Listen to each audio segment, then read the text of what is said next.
Ah, c'est une excellente question, hein. Alors effectivement, on peut constater aujourd'hui avec la pandémie que la prévention est omniprésente.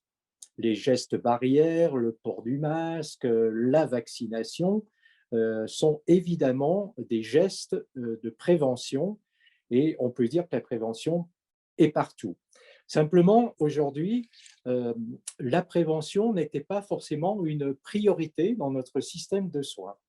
Donc la prévention jusqu'où? C'est qu'elle doit aller aujourd'hui beaucoup plus loin que ce qui est organisé, c'est-à-dire aller beaucoup plus loin. C'est un système de soins et il faut passer à des comportements de vie qui soient sur la prévention. C'est-à-dire que la prévention, c'est depuis la naissance pratiquement et jusqu'à la vieillesse, jusqu'à ce qu'on appelle la perte d'autonomie. Voilà, donc ça doit être une priorité aujourd'hui, mais qui doit aller tout au long de la vie, c'est-à-dire que ce sont des changements de comportement. Donc la mutualité française, elle se situe à plusieurs niveaux. Il y a d'abord la Fédération nationale de la mutualité française qui regroupe pratiquement la quasi-totalité, la grande majorité des mutuelles sur le territoire français. Et puis il y a ensuite sa déclinaison régionale qui est la mutualité française Auvergne-Rhône-Alpes que j'ai le plaisir et l'honneur de présider.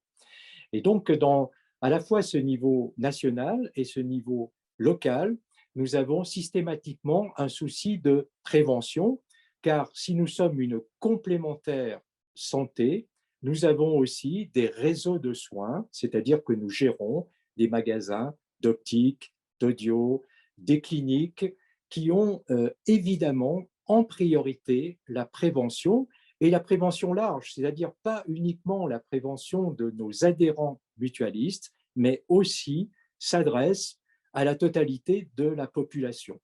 Donc, nous avons systématiquement un certain nombre d'actions de prévention. Par exemple, au niveau de la région Auvergne-Rhône-Alpes, ce sont plus de 400 opérations de prévention qui sont mises en œuvre tout au long de l'année par des professionnels de santé, de prévention et de promotion de la santé.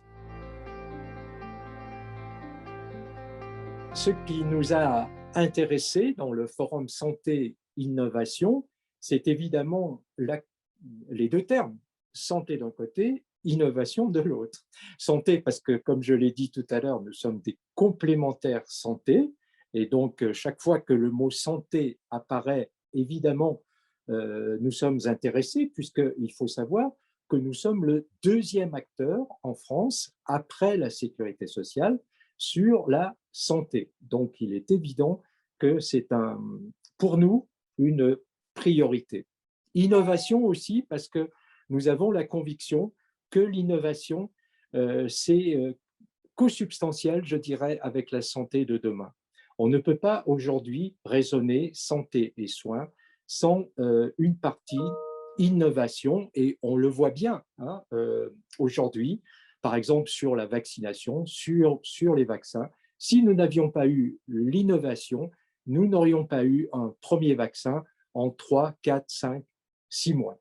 Donc voilà, donc il y a un immense intérêt pour nous à lier ces deux termes et vous avez trouvé la bonne formule, Forum Santé Innovation.